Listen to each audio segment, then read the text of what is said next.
52 toys, Street Fighter 6 Chun-Li. Let's go! You might ask, who are 52 toys? And to be honest, I have no idea. They are a relatively new name around the 6-inch action figure space.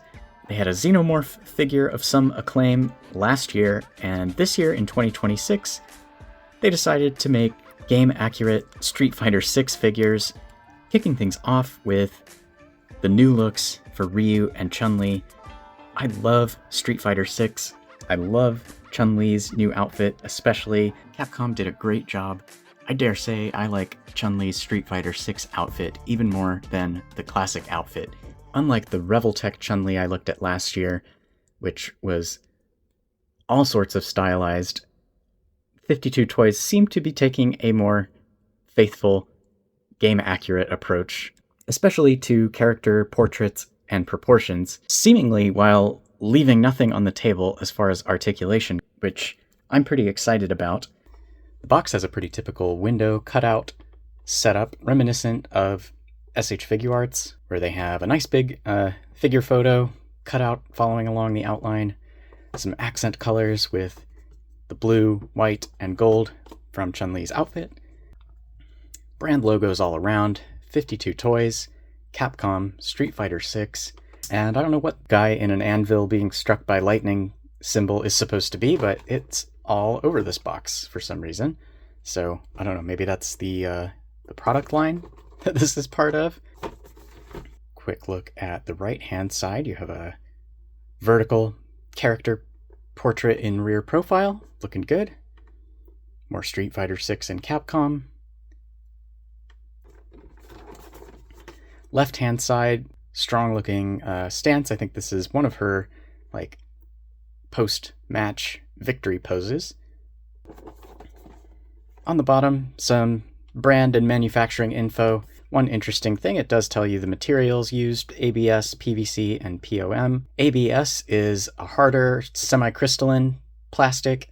PVC can be made in a range of softer or harder plastics. POM is kind of a mechanical standard for making nice and smooth, low-friction joints, commonly used on import figures, so I'm excited to see how this figure feels. Up on the top, there's a holographic authenticity sticker. From one angle, it says 52 Toys, and other angles, it says Spice Up Your Life. I guess if you follow this QR code, it'll probably take you to their store or something of that sort. And finally, around the back, some promotional photos. One thing I am a little skeptical of with this brand so far is it seems like their promo images might be renders. I'm not sure if that's true of all of the images on this box art, but the ones on the back especially seemed more like renders than prototypes. I think it's good to show more of a prototype, because ultimately I'm not sure the figure quite lives up to like the quality of this face portrait, for example. So we'll see once we get it out and looking at it up close. But with that said, let's go ahead and take her out. Warning, sharp object. Use an adult or adult brain if you have one of those.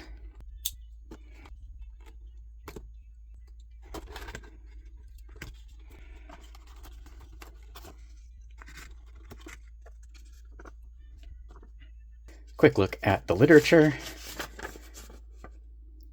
This side just shows all of the parts that are included. Looks like we have 3 total heads, 5 pairs of hands, 3 different directions for her dress, a 100 lightning kicks effect, and a display stand. Here's how to swap the heads, how to swap the hands, here's how to swap the dress part, and here's how to use the effect. Pretty straightforward. Let's see, then we've got a little bit of an advertisement from 52 Toys. Collect them all. Here are all the products that they have made. I am so far most interested in their Street Fighter figures.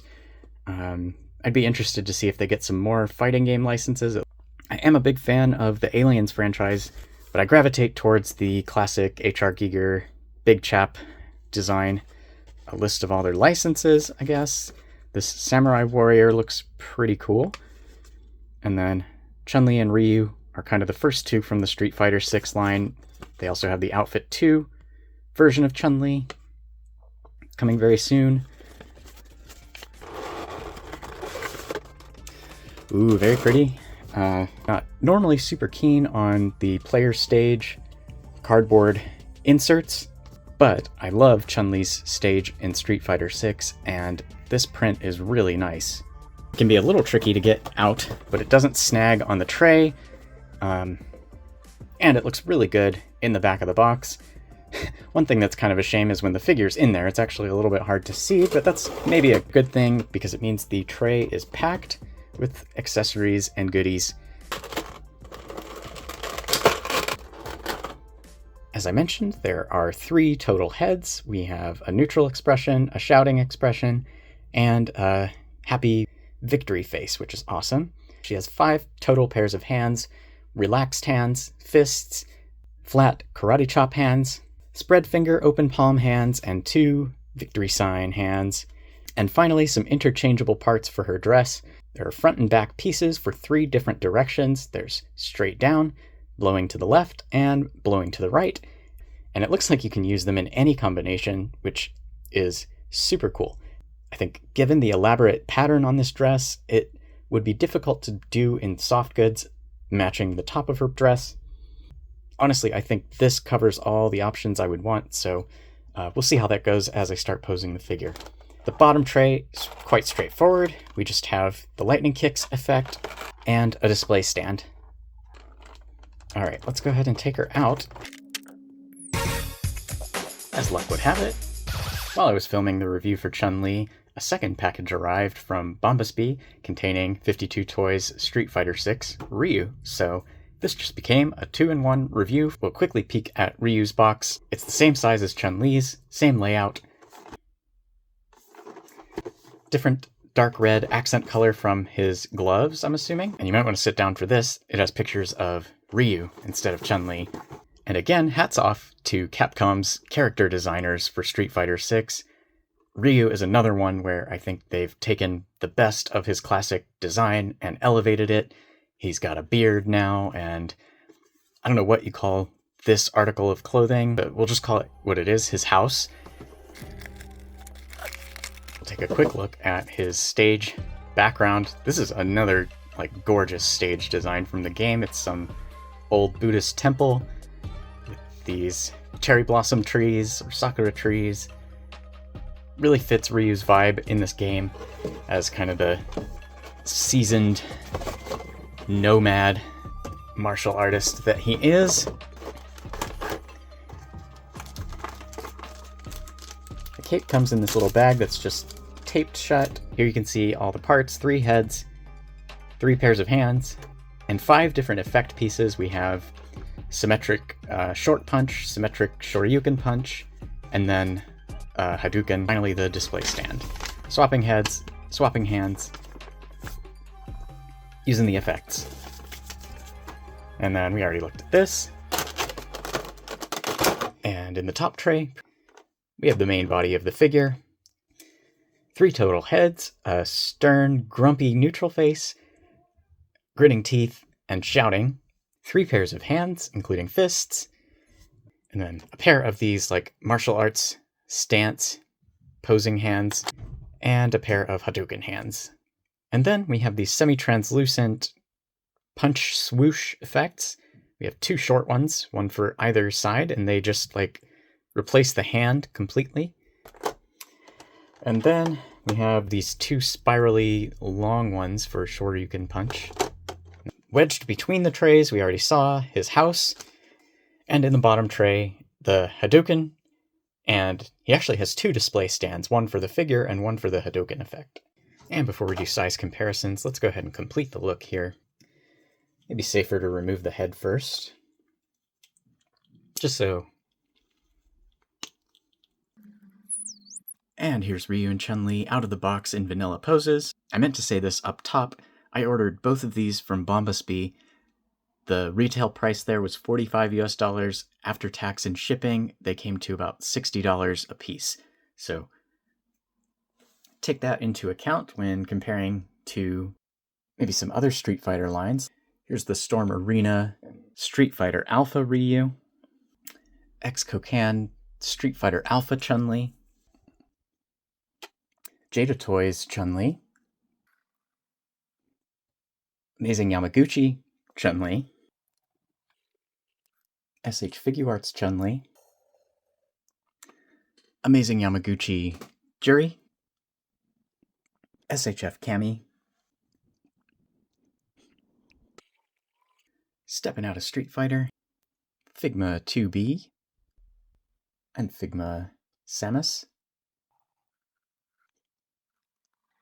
And I like to Dragon Ball things up around here, so for your fighters cohort, we have Lab Coat 21 and the Tonson Super Saiyan 4 Gogeta, which I just got the other day. And sticking with Dragon Ball, let's get some more androids in here. We have 18 and 17. Games begin Goku. And the little guy, Dangerous Pride Vegeta. I appreciate all the advice on how to get his faces to fit his hair. I've tried everything, including heat, trying to shave off some of the plastic, and they still don't fit properly, so I don't know. I got an unlucky copy, I guess. And I think my next video might be taking a look at the Tonson Super Saiyan 4 Gogeta. Let me know if you'd like to see that or the kind-hearted Saiyan Goku first. And that's enough Dragon Ball takeover for now. As far as compatibility, the skin tones are completely different for Ryu between the Storm Arena and the 52 toys.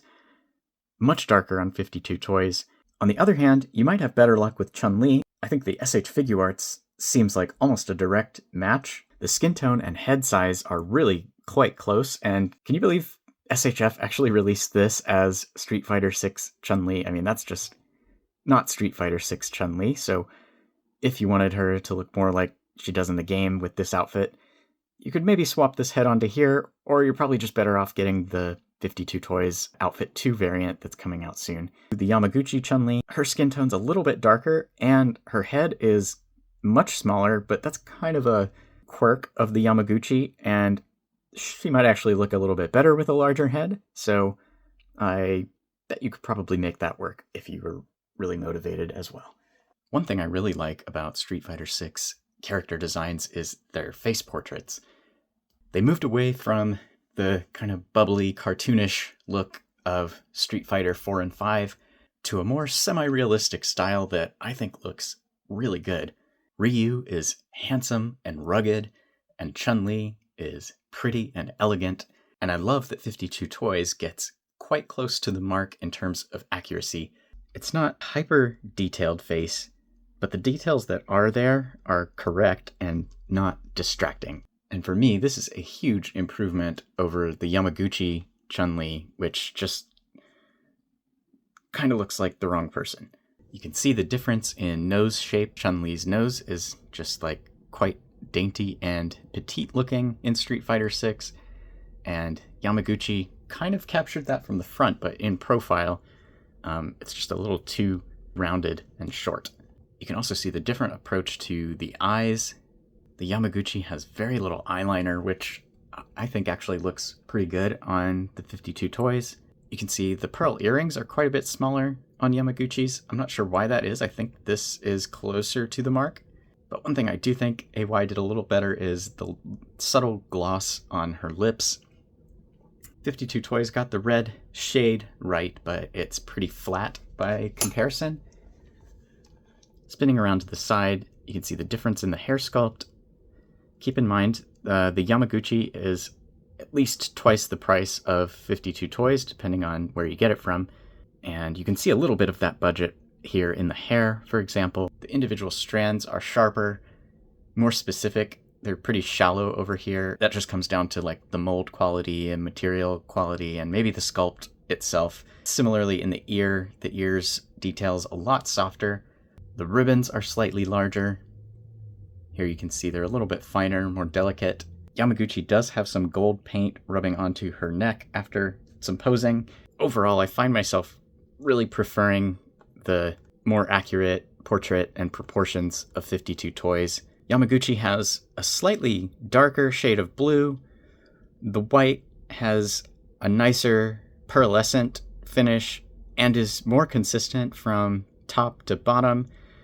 52 Toys is more of a bare white plastic, and because of the difference of material in the chest, I'm guessing that's an ABS part, whereas the skirt and abdomen are PVC. You can see there's a little miscoloration between the two. The lower parts have a slightly yellower off-white. Yamaguchi's is nicely finished and nice and consistent.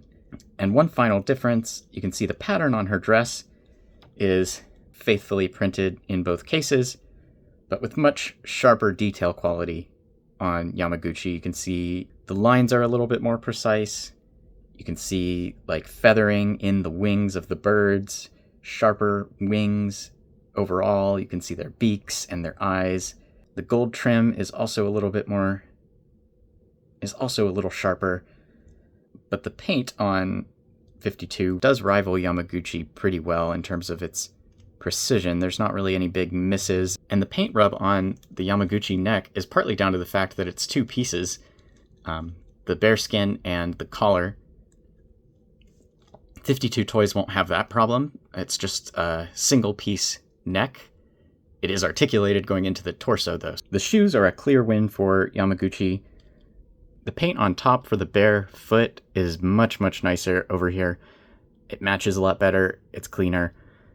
On 52 Toys, it doesn't quite match the ankles, and it's a little bit sloppy. You can see a little bit missing at the top of the left foot there.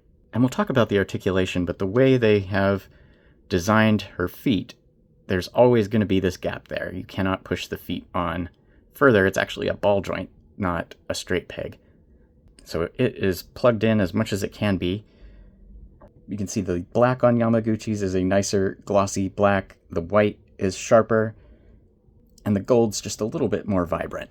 So you can see where twice the budget goes on figures like Yamaguchi. But ultimately for me, having another option that matches the game more closely almost disqualifies the Yamaguchi from being my go-to Street Fighter 6 Chun-Li, because it just doesn't look like her. And I'm a little bit concerned about the quality and durability of this figure over time, especially since it was so expensive. I didn't get the amazing Yamaguchi Ryu. It has similar problems to the Chun-Li and is slightly less of a must-have character for me, but I am glad that 52 Toys made one that I actually like the appearance of. The Yamaguchi, to me, looks more like Hugh Jackman than Ryu. Let's go over his details top to bottom. You can see the hair and face are actually pretty sharply sculpted. The eye detail's pretty precise. The eyebrows must go over his headband. Apparently that's a contractual obligation for Capcom. And it makes sense. It's part of his iconography. The headband is pretty tidy. Unfortunately, I think it is kind of stuck in this blown back position. I think it's just a straight peg back there, and so it doesn't rest down his neck. He has a separate back piece for his hair that helps increase his neck articulation. So we'll take a look at that in due time. The facial hair is cleanly applied. A little bit blocky, I guess. There's not really any feathering going into the bare skin. There's not a ton of detail in the facial hair itself, but there is some in the sculpt, so that's good. It doesn't just look like a painted on beard. And then, funnily enough, the face has a pretty nice matte finish on it, which I didn't mention on Chun-Li, but hers is the same.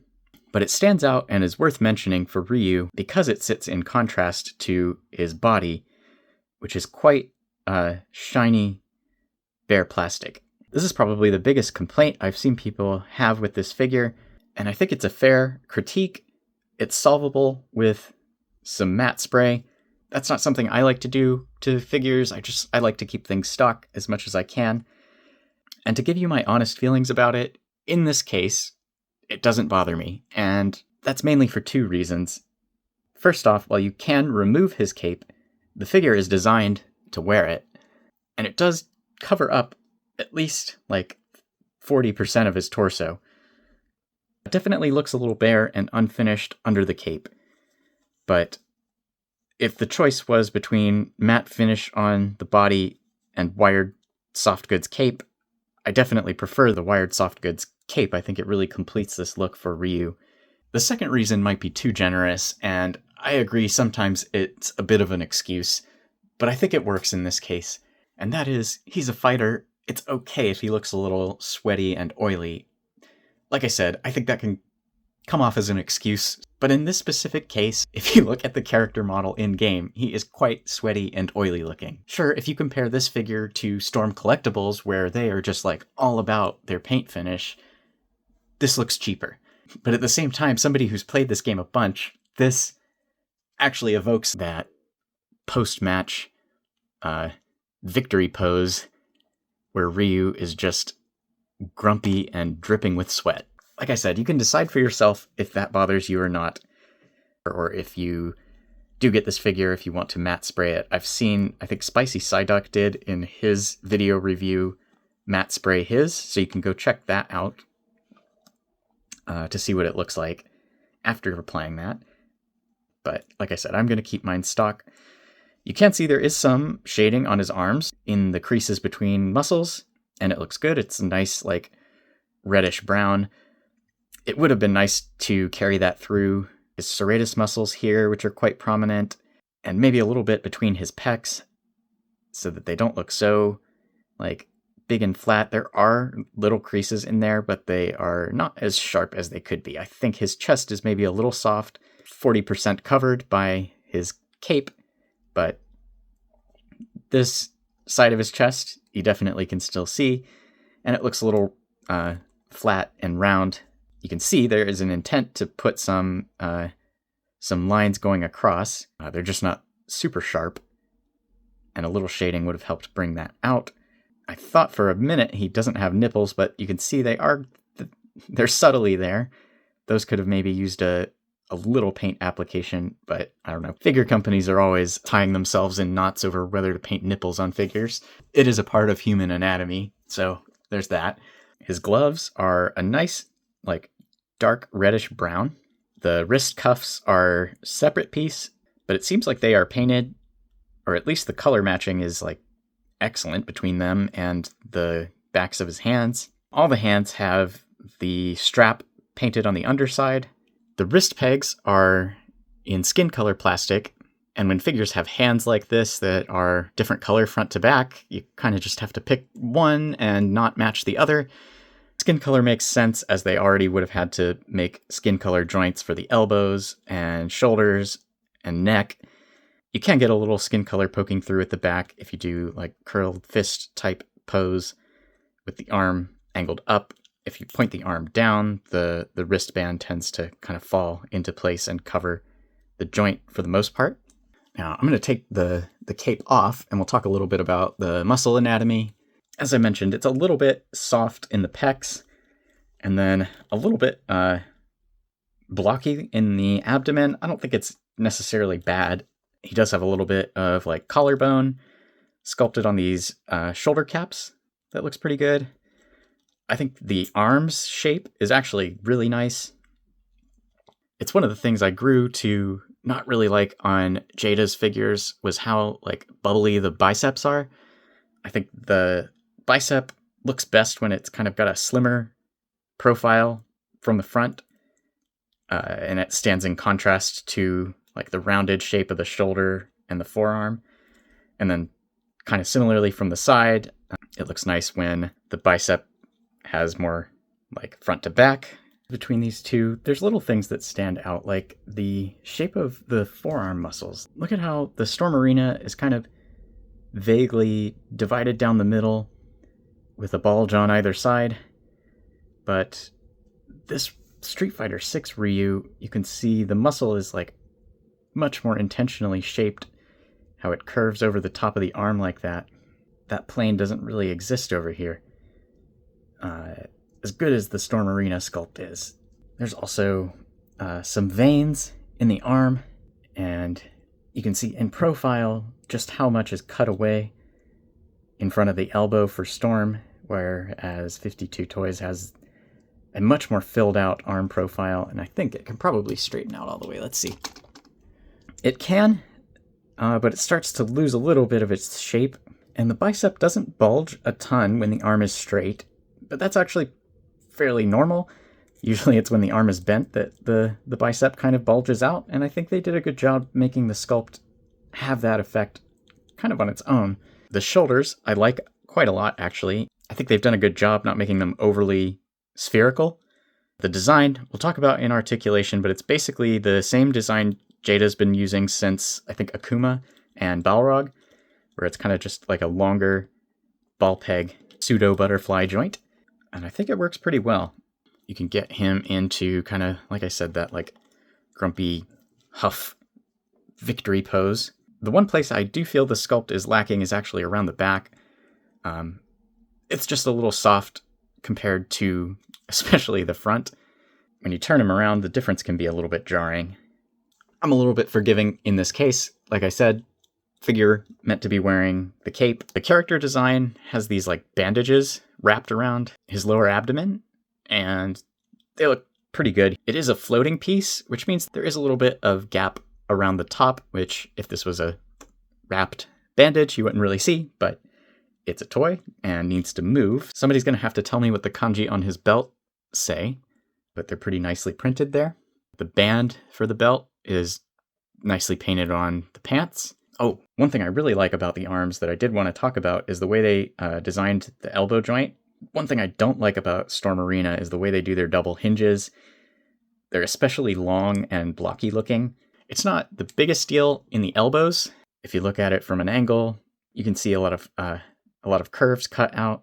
So it's not my favorite look. It's definitely much worse in the knees. Ryu's aren't the worst that they've done. I think Sagat's are easily the worst. They just look kind of gross looking to me. But like the way they did Ryu's knees is exemplary of the same type of joint they're using for the elbow. You can see it's got the hinge on either side with this little like curved bit in the middle. Anyhow, because it's a symmetric design, it looks a little odd when bent, and it stands out a little more than it needs to when straight, I think. Their muscle sculpt is great, but the way they cut the joints, I think, does a disservice to the quality of their sculpting otherwise. Compare that to 52.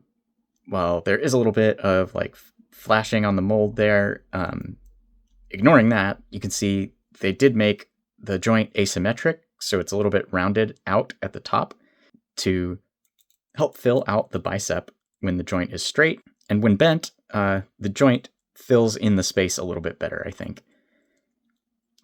You start to get a little bit of a gap here, but otherwise, it's a more solid looking form, whereas the Storm Arena kind of breaks down and gets a little weird and mechanical looking.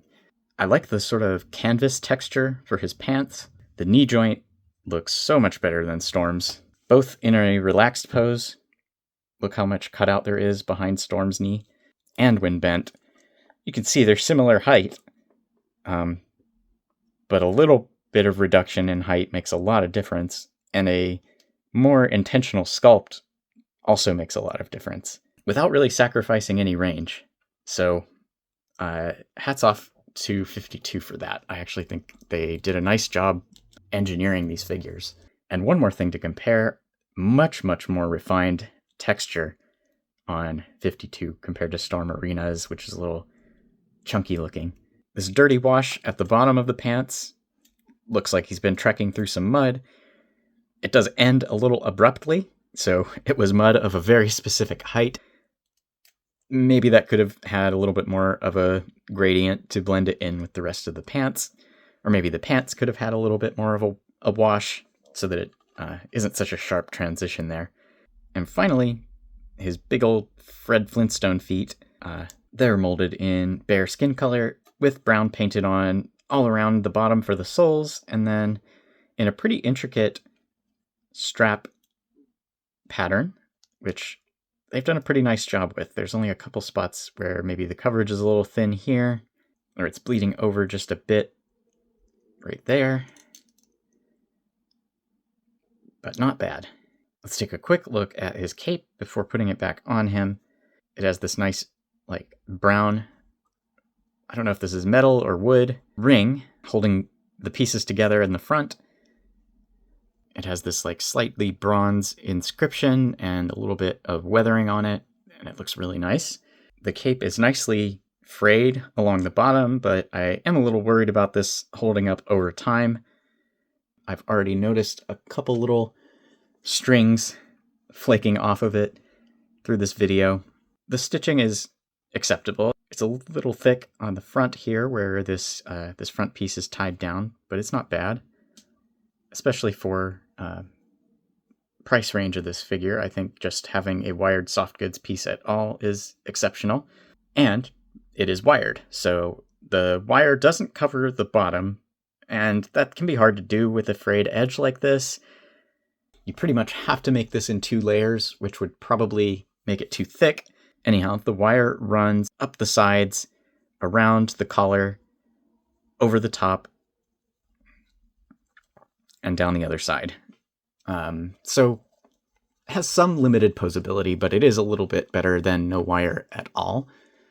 The only thing that bothers me a little bit, and I don't know if there's a trick to this, maybe if I like pre-pose this wire, I would like it to sit down a little lower on his left shoulder, like that, but you can see as I let go, it just tends to float up a little.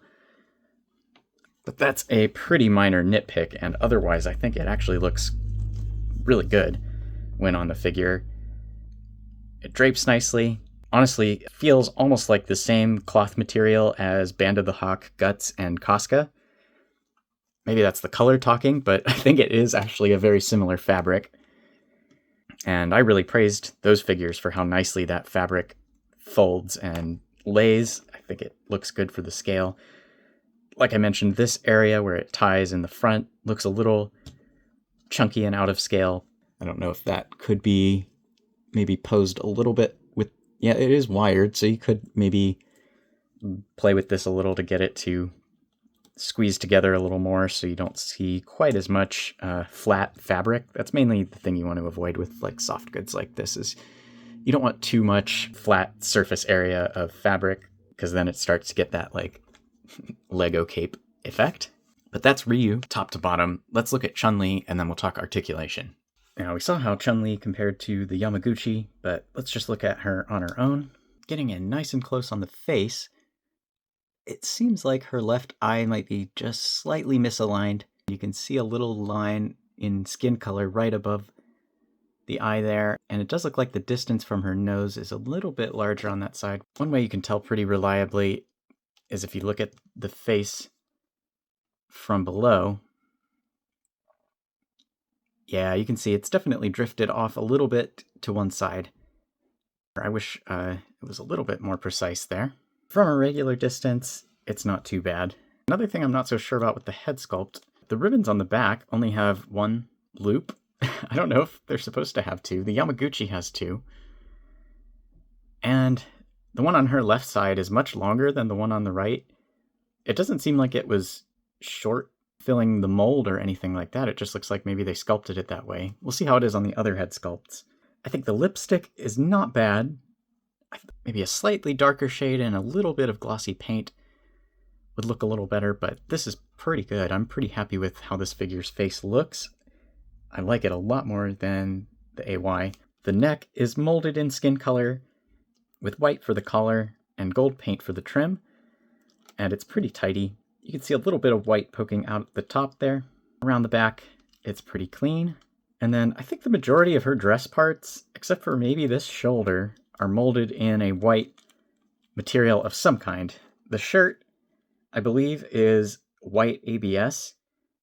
Usually ABS is used when you want to get sharper detail.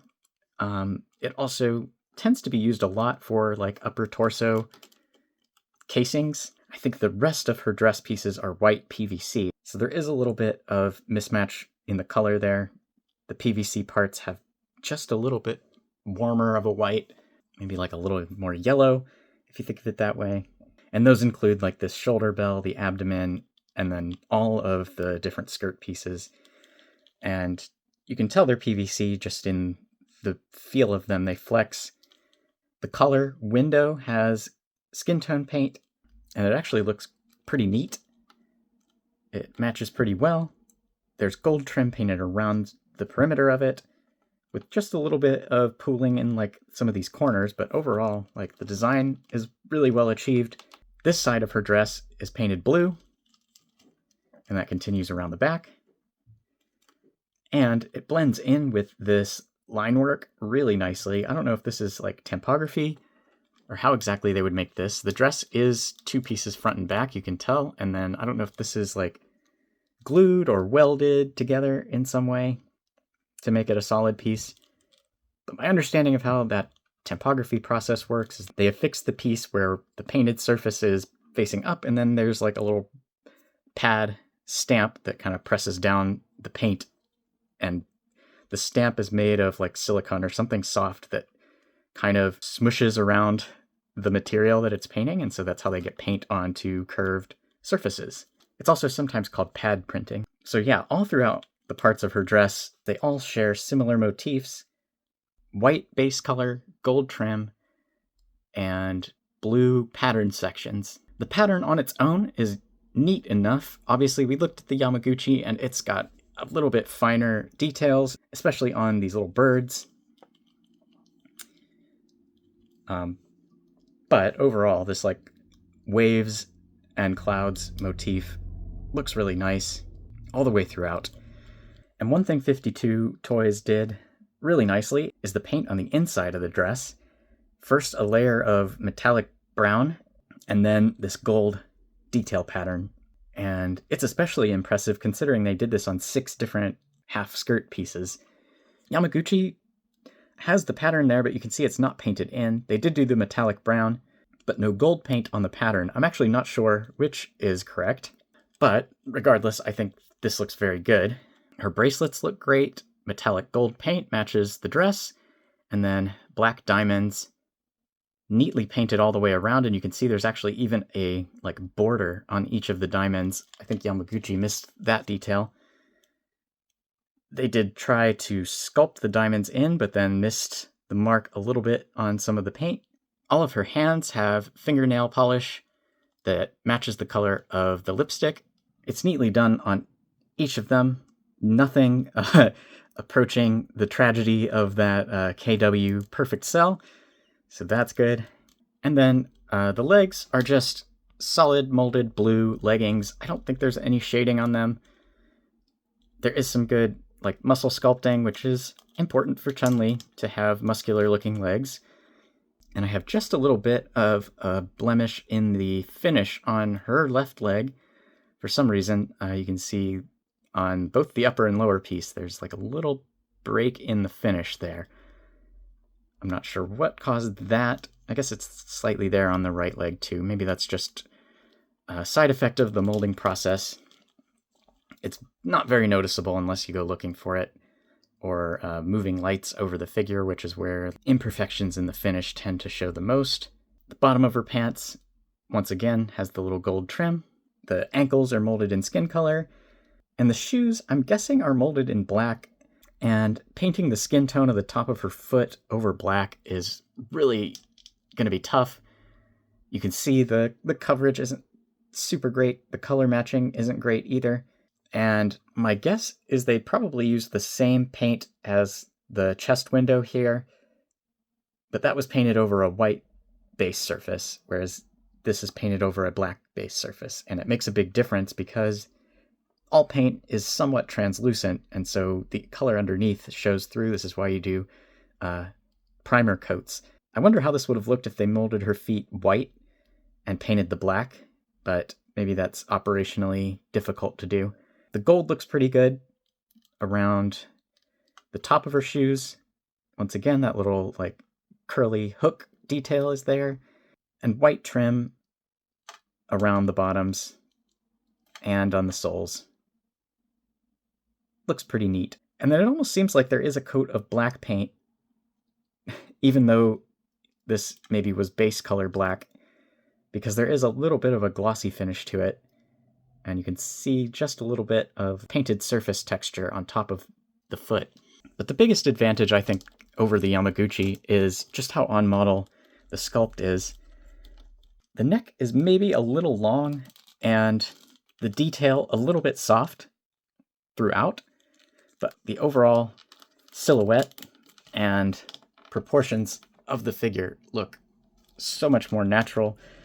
The elbow joints here are much simpler than with Ryu, and you can see a little bit of the peg for the inner hinge poking out on the side. They look pretty good when bent. Oh, there's the Capcom logo. I was wondering where that ended up. There are some soft wrinkles in the dress, and they're pretty well placed around like areas that would be pinching or stretching, and areas where like the fabric would fall, like around the legs here. And then to help with posability, they've made the front and back separate pieces like this, and that can lead to some frustration when posing. If you get the figure posed and then you go to find like the dress looks like this, it's not too terribly difficult to like just adjust it and push it together, but it is a fairly loose fit in there. It helps with the range of motion, yes, but it does mean that this part tends to split kind of by design, and so that's just something to look out for when posing her. And looking at her all together, I think they did a nice job with the silhouette. She has that sort of bottom-heavy hourglass shape, as she should, and very important for Chun-Li, like the sculpt of her legs I think looks great. Nice and muscular curves at the top, flowing down to a nicely tapered ankle, strong-looking calf muscles. We'll talk about the articulation at the upper leg here, but there is a little bit of a tendency for this to create like a little bit of a shelf, but if you just push the legs in a little bit, it helps to avoid that. And yeah, overall, I think she looks great. And bringing Ryu back in, this is Ryu and Chun-Li in their martial arts master era, and yeah, he looks like a brick house, as he should. And speaking as someone who loves the game and the designs, I play exclusively as Chun-Li, and I play against Ryu quite often. This looks great. I'm really happy with how these turned out. I'm pleasantly surprised by how they look. Now let's talk about how they move. Now going over the articulation and engineering on these figures, high-level comment, it's actually pretty excellent, and both in terms of the mechanical feel and the range of motion. The only mechanical problems I have are on Chun-Li, and there's three. The first is because you're meant to pop her apart at the waist to swap the skirt pieces, the joint sometimes comes apart a little bit too easily when posing. So that's problem number one. I guess if you really wanted to, you could maybe put something to thicken that ball joint. I'll probably just live with it. The second issue, both the hips and thigh joints were very tight and needed lubricated. So I've taken care of that, and they're moving much better now. They're a little squeaky, but the tension feels good. They're not loose. They're not too tight that I feel like I'm going to break them when I move them. Straight out of the box, they felt a little scary to move. And the last one, which is kind of a shame, is the ankle joints are pretty loose. Not like floppy loose, like they hold their position, but combined with her small feet, throughout the course of filming this video, I have set both her and Ryu down on the desk, gotten up, come back a little while later to find Chun-Li face planted on the desk. Ryu, on the other hand, I don't really have any mechanical problems with. His shoulders are a little squeaky, but not too tight that they're scary to move. That's about it. So let's go top to bottom for each of these two and see how they did the articulation. They both have the same neck setup, dumbbell joint from the head into the neck, and then ball joint from the neck to the body. I took Ryu's head off here because he has a couple extra little things on his head. First, the headband is on a swivel, it seems. It would be nice if that was a ball, but I understand there's not a ton of space there. And then the back of his hair isn't actually a floating piece. It's on a little hinge, and so that's pretty cool. It doesn't like flop all over the place like a lot of floating hair pieces tend to do. I've noticed they used like this ball joint with a little bit of stippling texture on them. I'm not really sure what that's for. The heads are easy enough to swap. It works, I guess. Ryu gets a pretty good range of motion looking up. Same joint setup for Chun-Li. I'm not sure why she has this little like ridge on the side of her neck. I don't know if they were concerned with filling the space behind her ears or something like that. Okay, also the ball joint for her is kind of close to the front of her head. And then her special feature up here is these buns swivel around.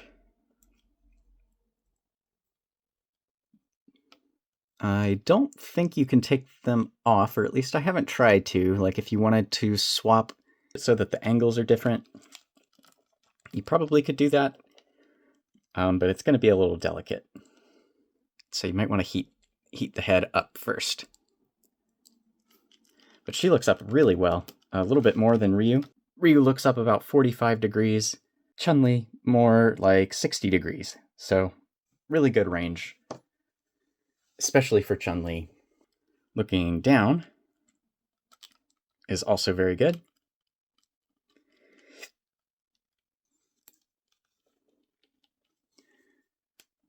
And this is where Ryu's little articulated hair actually comes more into play than when looking up. You can see it collapses just a little bit, but then when looking down, you can actually use it to kind of cover that gap behind his neck. And the neck range is actually really good here. I like the way the neck tilts forward like that when he's looking down. Maybe 50 to 60 degrees. Chun-Li, just about 45 degrees down.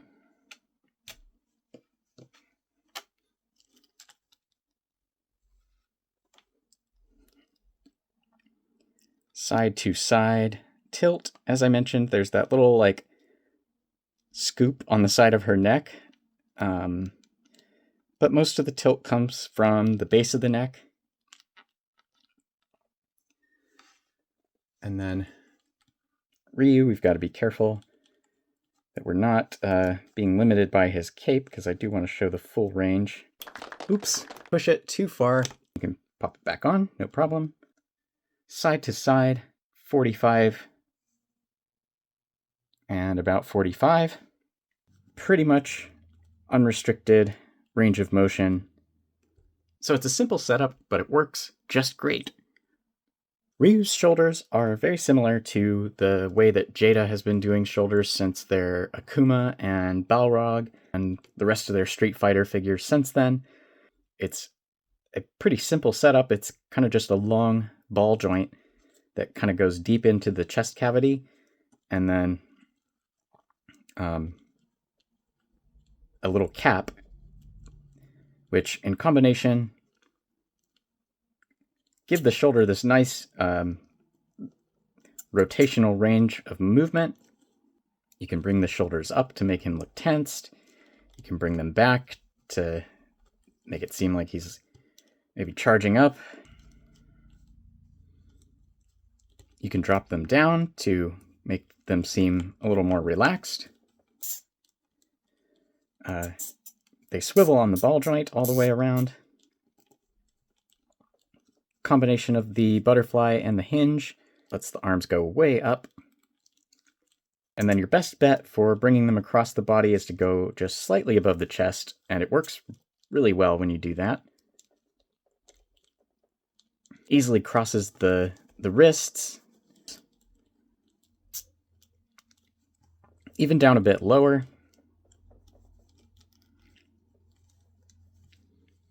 Still can cross the wrists, so that's good.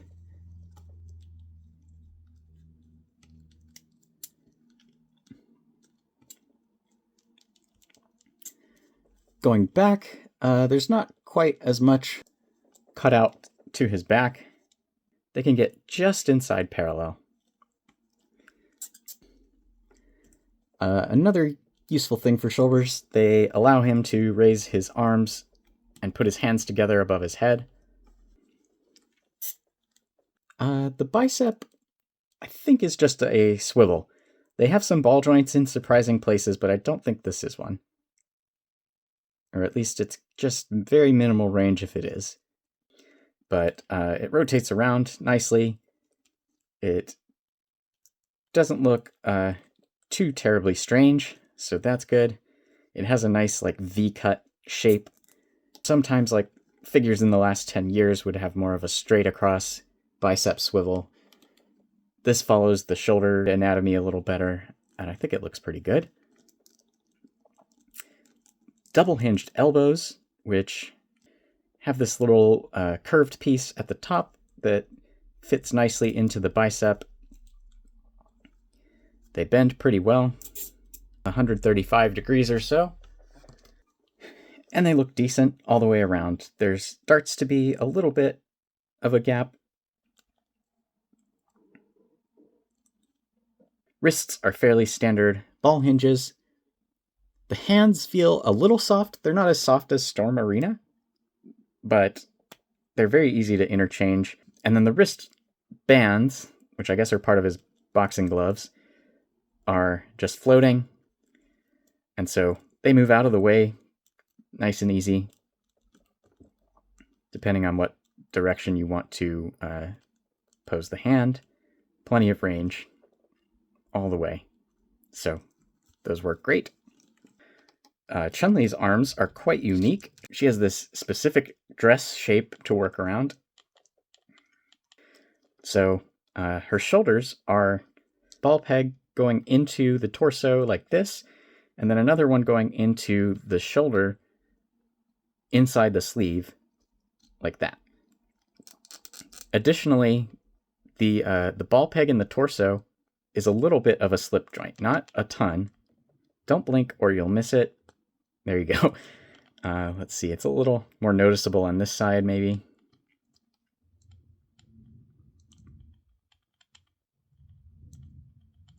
So you can see there starts to be like a little gap at the top of the shoulder there. That's about it. It's enough to help her bring the arms across the chest, for example.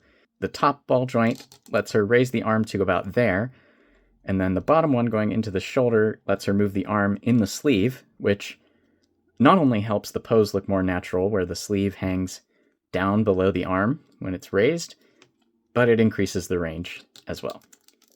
So that's kind of smart. I like that quite a lot. And then, of course, it rotates around on the upper ball joint. The lower ball joint mostly has room to go up and down like this. It can move a little bit front to back. And there's also a bicep swivel below that, so separate from the ball joint, which is nice. Helps keep the shoulder in position, and the joints are all nicely balanced, so when I try to turn the bicep, it doesn't like start rotating the shoulder joint. Let's try bringing the arms across the body, so that's all together with both the ball pegs. Pretty much touches her hands, not quite, but she can get the fingertips together. If you bring them up a little higher, it gives a little more clearance across the chest, and she can pretty easily cross the hands. So that works.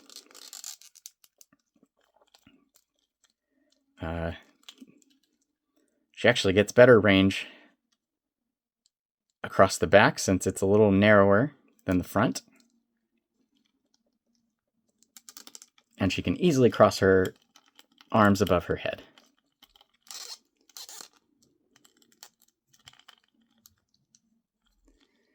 So yeah, the shoulders are unique, but very functional, and I like that. All right, the elbows. They are double hinges. Their design is pretty minimal compared to Ryu. There's not as much like arm muscle anatomy to try to blend with, but the range is excellent. Even a little more than Ryu, 90 plus 60, so around 150 degrees of elbow range. And that works very nicely.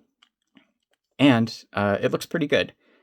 It gets there's a little bit cut out of one side, but not bad. Finally, the wrists, same situation as Ryu. They're just ball hinges. Exactly the same problem where I tend to like accidentally grab the bracelet, which is a floating piece, and if I pull the arm around while doing that, the hand tends to pop off. Or sometimes it will pop off if I am like posing the hand and I push it too far. But they're very easy to pop on and off. I don't feel like I'm going to break them at all, and that's great. They both have the same number of joints in the torso, but they're inverted. It's 3 ball joints apiece. Chun-Li has a dumbbell joint between her chest and abdomen, and a single ball joint between the abdomen and the waist. Ryu has a single ball joint between the chest and abdomen, and then a dumbbell joint between the abdomen and the waist. I'm going to put his house away for a second so we can see what I'm doing here. Leaning forward. Good amount of range on just the upper joint alone. You can see that's easily 45 degrees, maybe a little more. And then combining the lower joint, that's excellent. Almost 90 degrees. He's not a weird hollow rubber man, a weird angled ball peg with a useless hinge. Almost 90 degrees of ab crunch. Yeah, I'll take that all day long. That's fantastic. And no extreme gaps at the back either. Like just a little one above the top of his abs piece. Leaning back, a little more limited, but easily 45. And basically to the point of his lower back cut running into the waist. Okay, and then the top going to the side. The rib cage runs into his wraps. The lower joint helps you get the rest of the way to between 30 and 45 degrees, I would say. Much better than 0. Rotation mostly comes out of your lower joint. Not too much at the top due to the sculpt and the shape of his muscles. But yeah, overall, like, fantastic torso range. What I want every figure to be able to do, basically. So I'm super glad they focused on achieving that.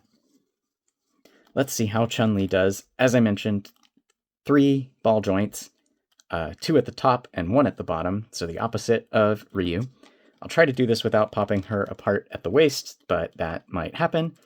These pieces are just threaded over the ball joint, and so they kind of just float and wiggle around as you're posing the figure. I do want to be careful because her dress does seem like I might scuff it if I push the upper joint too much on its own. And honestly, you get quite a lot of range from that lower single ball joint. Again, almost 90 degrees when you combine the two. Let's see how she does going back. About 45 degrees going back.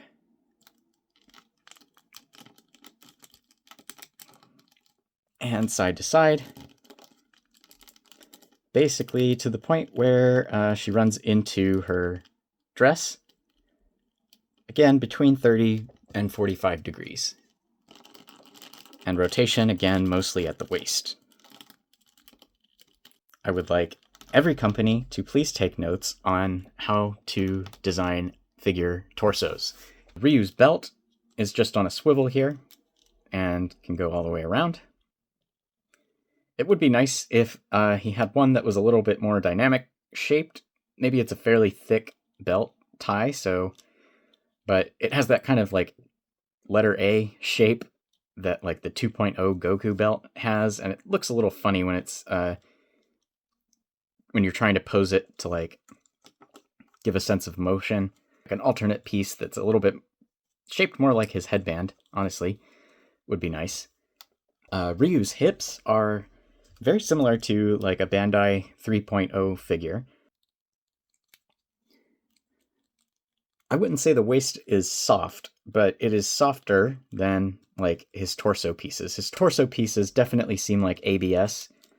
I would guess that his waist piece is PVC. It's a little flexy. It's not like this Goku level of squishy. But the hips are cut very nicely and they work really well. So it's like a swivel hinge joint. The hinge lets him kick out a little less than 90 degrees either side. Not a complete side split, but respectable. And you can always do the old Yamaguchi trick and swivel, kicking forward. Gets about 90 degrees. Could be a little better maybe if this was softer, but I don't necessarily require figures to use soft diaper pieces. I know they're kind of all the rage these days, but I worry about leaving figures posed like that. It deforms the plastic. I worry about the plastic holding up over time. Softer PVC has more like filler in it, and that filler kind of seeps out over time. Not over like 2 years, but over the course of like 10 years. The filler seeps out and it causes the plastic to become like really brittle, and it'll have that like oily, gross feeling. Soft PVC all over the place. I have mixed feelings about it. There's a little bit of like gapping at the bottom of his butt when he raises his leg, but there's a decent like curved shape here. I still think this silhouette is important. And they did a pretty decent job maintaining it from all angles. Just from the back, if you look directly at it, there's kind of a weird cutout there. And then he does have kind of a butt flap, so kicks back about that much, going direct, and then at an angle, more like that much. And so you can kind of get a front to back split going. But Ryu's not exactly known for his splits. He's more of a like high side kick type of fighter. His thigh swivels, I think, are just straight swivels. We'll talk about why that might not be the case in a second. I don't think they're ball joints. At least they don't really work like a ball joint would. It might be nice improvement in the future. He could get a little more like cross leg, or possibly slight increase in side to side and front to back kick from a little extra ball joint pivoting there. But as far as thigh swivels go, they work just fine. His knees are double hinges, but they are pretty nicely hidden when bent. You do get a seam line going across, but I think this looks a lot nicer than the like knee pad shape that you end up with a Storm Arena or Jada style double joint. And as we saw in the details, I mean, the side profile is crazy over here. This is some like Marvel Legends semicircle cutout going on. That barely breaks the sculpt at all, so that's good. They look pretty good from the back, again, compared over here. I don't know, there might be mixed opinions on these, but given how Ryu's like pants are pretty smooth, they're like a heavy kind of canvasy material, I think. The knee bend range is actually pretty good. Each side of the knee joint can swivel, but it honestly is a little loose, and I'm not sure it really offers much in terms of like range of motion. It's more of something that maybe they should just key in place so it doesn't do that. Yeah, the knee bend range is great. And then the bonus bend comes from this ball joint between the ankle and the pants. So with that, pretty much brings his foot to his butt, which is what we're all here for, really. The ball joint there can help you with getting some like dynamic curves in the poses that you're doing.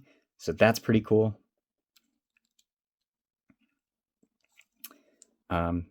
Also increases the ankle utility a little bit. The ankles are, from what I can tell, just a ball hinge. There's like a ball joint between the hinge and the foot. Ryu's doesn't move a ton. He's going to get more pivoting out of that upper ankle joint, which has a pretty good range of motion, as you can see. Brings the foot way forward. That's awesome. A good 45 degrees up.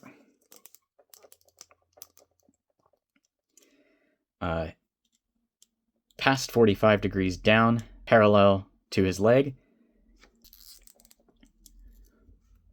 Bandai. Really good ankle pivot, pretty much all the way. And this is kind of weird. I don't necessarily have a problem with it yet, but you can see his toe joint is cut like at the angle of his toes. So I've never seen that with a figure. I've only ever seen toe joints that go straight across. But it works just fine. And maybe it's more anatomically correct. I don't know. It's interesting. You do see bare skin plastic when you bend the toe up, but typically you're not going to be looking at the bottom of his foot when he's doing that. So that is it for Ryu's lower body. Last thing before we go over Chun-Li's lower body, the cape, as I mentioned, it's wired all the way except for the bottom frayed edge.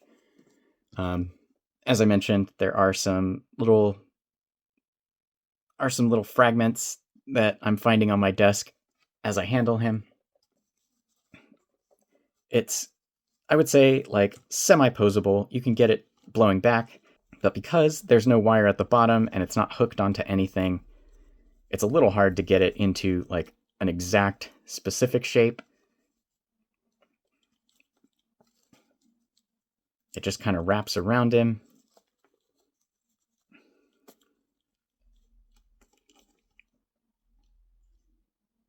But yeah, I mean, you can still get it blowing straight back. That works well enough. And then I think it's supposed to kind of come around his front like this. I'm putting it so that the stitch is like right at the top of his shoulder there. And yeah, it works pretty well. All right, the all-important Chun-Li lower body articulation is very interesting. She has interchangeable skirt pieces. I'm just going to take them off so you can see how this works. And then we'll pose her with the windswept ones. There's a 3-way ball peg. This goes up into the abdomen, obviously. The waist piece is just floating, not connected to anything. The top of her legs is just a ball joint. There's no hinge. And then her thigh cut is actually a dumbbell joint. And I know because I had to take it apart to lubricate. The waist, again, like Ryu, it's semi-soft, but not exactly squishable, and does feel like a little hard around the edge. So I'm not going to push it too much because I don't want to dig into the PVC parts, like her abdomen. And I'm guessing her legs. But with everything pretty much straight in place, she can kick up past 90 degrees forward.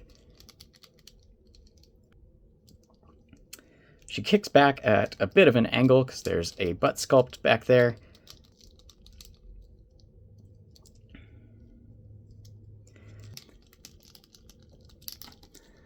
And then if you want to get her into like her, I don't know what you call this pose, her I'm showing off my flexibility pose.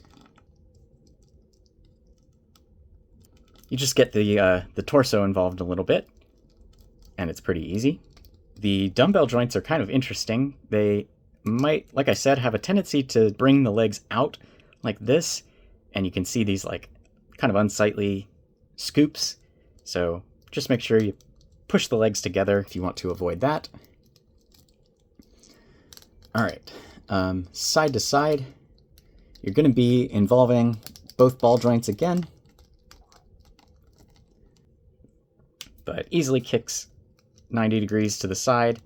If you want to do both sides at the same time, it gets a little challenging because the waist piece kind of needed to move out of the way. I think maybe you can thread the thighs under the waist, but it gets a little tricky when the skirt is on and in the way. But ultimately, that's pretty reasonable. Side-to-side split. These are, of course, thigh swivels, in addition to being dumbbell joints. From the back, it definitely looks a little weird without the skirt, but they've cut a little bit out of the back of her thighs, and there's a very good reason for that. She has double hinged knees, a little mechanical looking from the back. Again, there's a very good reason for that, and it is they easily get like a full range of motion. Basically, you can completely collapse the leg, and that's awesome. I really like when figures can do this. And what did I say with Ryu? I am totally fine with cutting a little bit of mass out of like this upper back leg, because she can do this. And it looks really good too. Like you just get barely a little gap at the bottom, no gap at the top. What are we doing, Bandai? While this is definitely the best Vegeta figure out there, it disappoints me from a modern, this is going to be Vegeta for the next 10 years standpoint, because while he has double hinge knees, they don't get as much range. That's the whole range, I promise. And look how unnecessarily ugly that is from the front.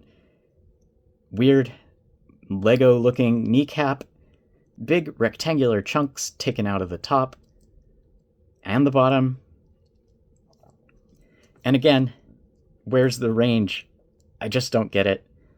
52 Toys nailed it. Companies, take notes. This is how you do a double hinge knee if you're going to do one. Another company that actually did it quite well is the ex-Kokan Chun-Li figure.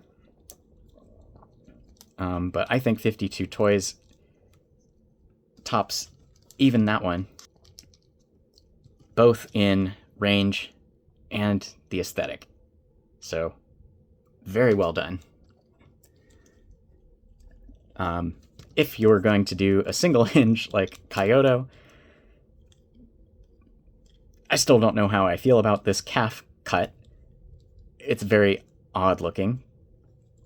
But admittedly, it's close to the same range as 52 Toys. Looks, in my opinion, a little weirder and more mechanical, but admittedly, I think the silhouette is a little better here. That's enough praising these knees. Finally, her ankles, while they have excellent range, like I mentioned, they're a little loose in these hinges. And so if she's toppling over through the review, that's why. The hinges do get good range, however. All the way down.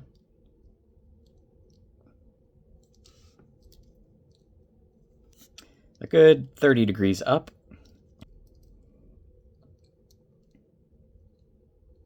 Really good ankle pivot.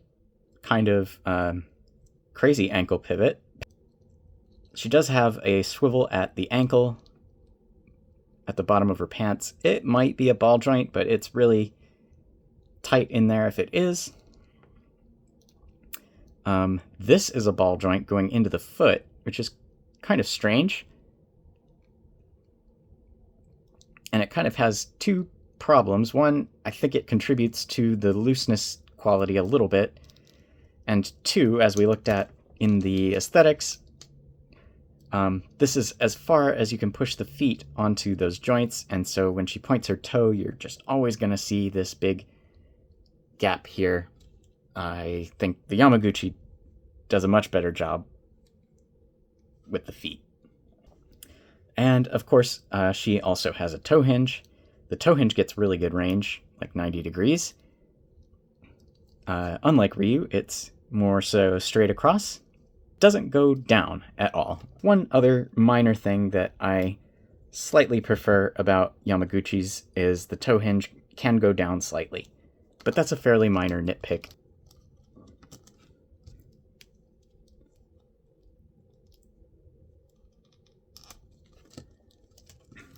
And that is it for the articulation. Apart from a few little frustrating bits on Chun-Li, the ankles being a bit loose, popping apart at the waist, and having to lubricate the hips, really outstanding job for a figure company I know hasn't made a ton of figures yet. They came to play, and I am really looking forward to what they do next. Hey, did you know? What? What did you say? Is that true? I guess so. For example, this is my chance. Anyway, to tell the truth. See you. Thanks. All right, here we've got some actual street fighting going on. Then show me. And this is the sort of thing that is made difficult by... Oh, look at that. I was going to talk about how it's hard to balance Chun-Li in a pose like this. Now you understand. Don't underestimate me. She is, of course, balancing on the first try, but this pose might not be long for this world. Ryu charging up the Hadouken back here.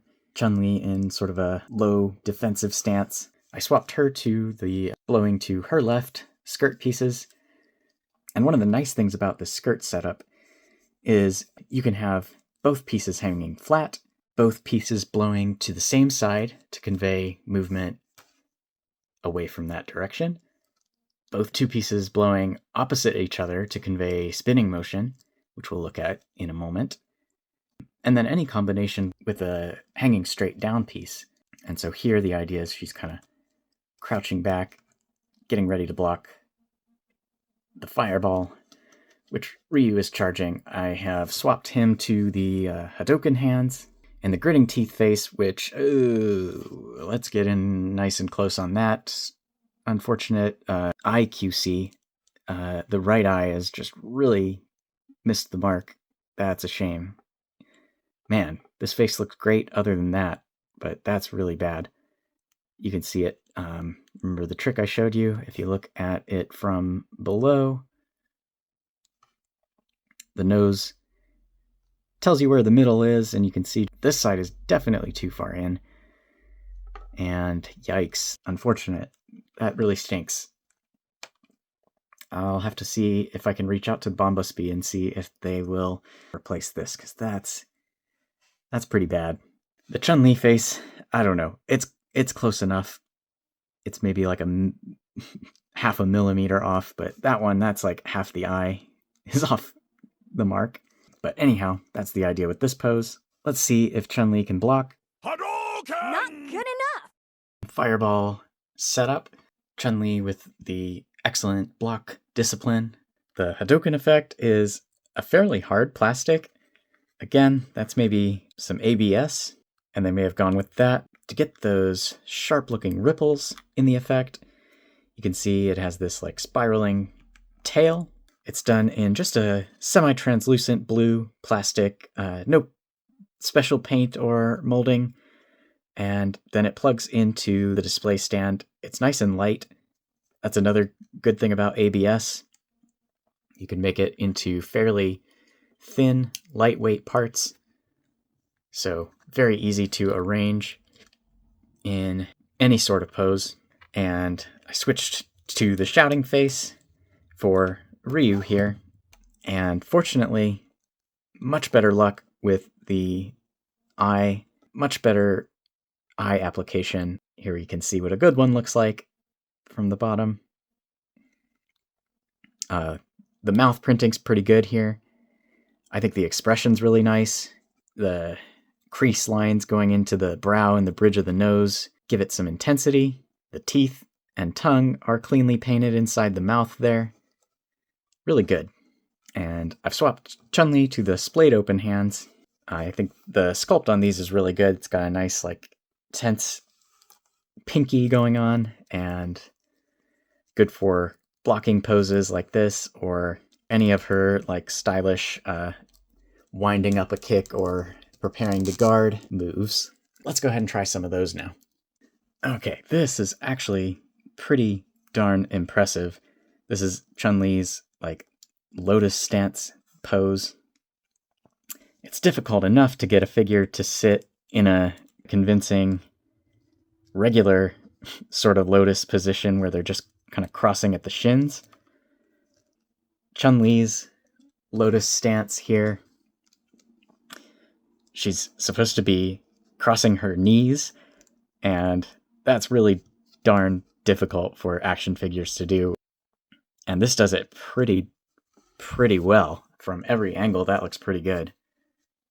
I've definitely like tilted her waist to the maximum here. The skirt is as out of the way as it gets, but still, like, I think that's pretty effective. That's a really cool pose. Things that make this difficult. You have to be able to raise the leg all the way up at least to 90 degrees while pinching the legs together, bending the knees, tilt at the waist, and lean forward a lot. She has to be able to bend the knees pretty much all the way to get the right leg silhouette. Most figures these days can do this, but still difficult. She has to be able to bring the arms back, like in this sort of arc shape. This Chun-Li, it helps that there's that ball joint inside the sleeve, so you can position the arm in the sleeve so that the sleeve's hanging down. That helps it look even better. And finally, she's got to be able to, while leaning forward, look up. And there you have it. Man, that's great.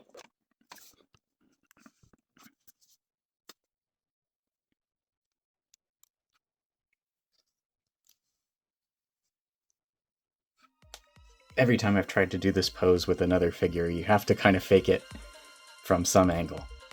And this one, not really. Oh, I'm so happy. Got something for you! Prepare yourself! Spinning bird kick! Not bad! And swapping over to the shouting face and the karate chop hands. I think this is one of Chun-Li's heavy punch attacks, maybe. Is it called Hakai? Or is that Beerus's destruction energy from Dragon Ball? Makes good use of that past 90-degree toe hinge there in the corner. Not to be missed. And I've also given her a half windswept, half straight down dress, since the attack energy is kind of coming from the front. Also, don't tell anyone I'm secretly using the dress to help her balance, because it's kind of a struggle with this figure with her tiny feet and little bit unsteady ankle joints. I honestly had an easier time getting her to balance on her head and one hand, doing a spinning bird kick pose. Getting her to balance just on her feet can be a little tricky. Let's take a quick look at the shouting face. It's got its good angles and its not so good angles. I think from the side it looks pretty good.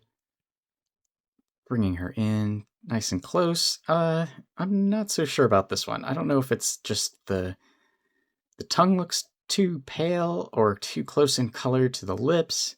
See that her right eye has drifted off a little. Let's see. No, it's not bad. I don't know. It might just be that I have her lit right now like she's on the sun. With a little bit of distance, it's not terrible. I don't know. You'll have to let me know if you think it's terrible. I think it looks good from most angles. It's just if you get in super close, it looks a little odd. Pay attention! And here's just a quick one with Ryu using the Shoryuken punch effect.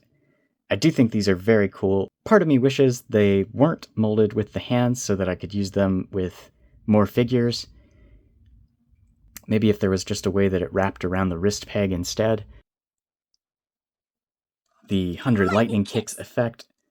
And this time, it's Ryu with the good guard discipline. You're not getting through. Not the first time we've seen this effect. I will say, unlike the Hadouken, which is that harder, lighter plastic, this seems to be PVC. Feels a bit softer, maybe because of these sharp tips. And it's also quite heavy, so definitely going to want to use a stand to help support her if you're going to pose her with this. Just a quick look at the effect in detail. It's also translucent blue. It's got these 3 kick spikes.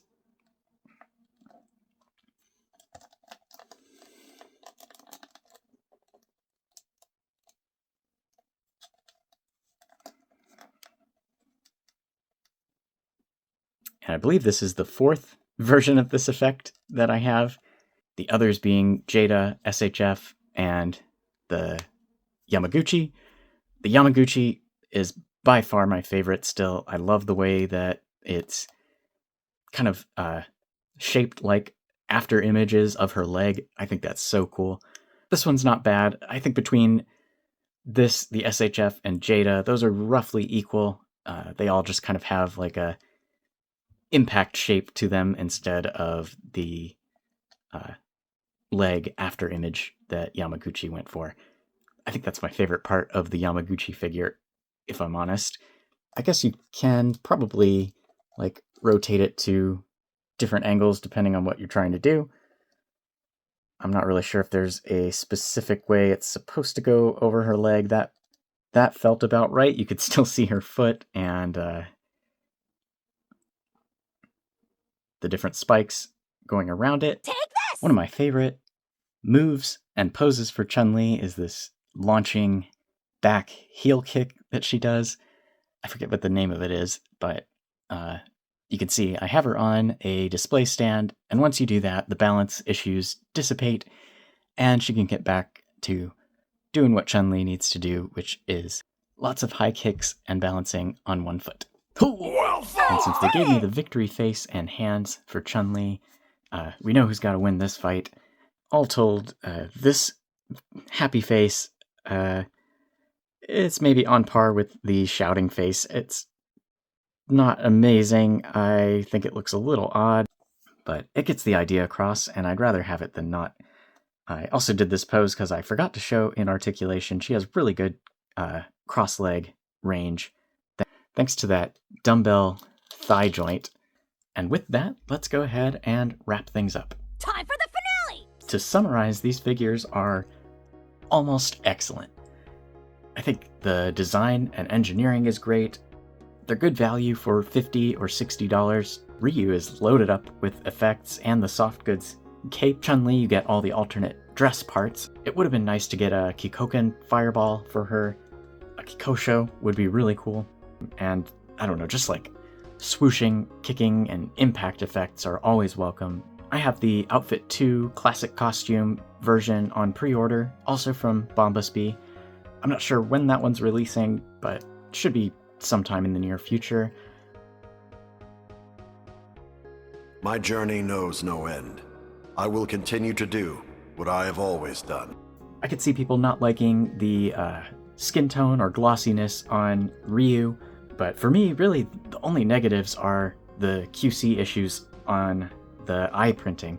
Those are really tough to swallow issues. I'm gonna reach out to Bombas and we'll see if I can get replacements for the gritting teeth face for Ryu. Hey, I'm Ryu, a martial artist. You're slacking! I've crossed paths with many opponents I had to overcome.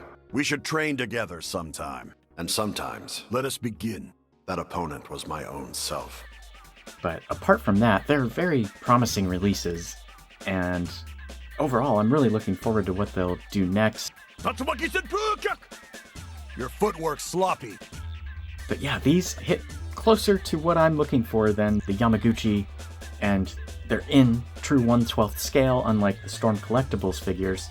So these are really my favorite option. At last year's Wonder Festival in Shanghai, they didn't have prototypes, but they did have little cards showing that the next figures would be Cammy and Akuma in their Outfit 1 looks.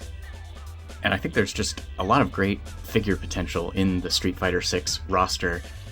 I'm surprised there hasn't been more Jury figures, given just how insanely popular she is. That's quite enough fooling around, Juri-han.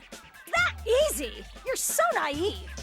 And even with the Yamaguchi and Storm Collectibles Street Fighter 4 version, I think there's still room at the table for 1/12 scale, a little lower price point. Sea Viper would be awesome. She got a really cool Outfit 1 design for Street Fighter 6. I really like some of the new characters. Kimberly, Manon, and Marisa would be really cool figures. I especially like Manon's outfit too, like the Lady Gaga feather cape. If possible, I think it'd be very smart for them to make a Mai Shiranui figure. It might be a weird license thing since she's like a guest character in Street Fighter 6, but she's in the game, so maybe. But speaking of guest characters, apparently Tifa from Final Fantasy is going to be in Street Fighter 6, which is nuts. So maybe that would unlock not Bring Art's versions of Tifa, which would be great. I think they have shown already that they might be doing a recolor of Chun-Li's outfit 1. Did I imagine that, or did I see that somewhere? Alternate colors are perfect little exclusives for figure lines. It's especially cool if they throw in some alternate accessories. I love the way Jada does it where they just add a couple things, and if it's a new face, they'll include it for both the alternate color and the original color. Lots of great Street Fighter figures on the horizon. I'm looking forward to what 52 Toys does next. I hope we see some prototypes for Cammy and Akuma, since those are the next ones that they've hinted at. I hope you've enjoyed this look at Street Fighter 6, Ryu and Chun-Li, from 52 Toys, FigLite, 1/12 scale. This has been The Art of Action Figures. Thanks for watching. I'll see you in the next one.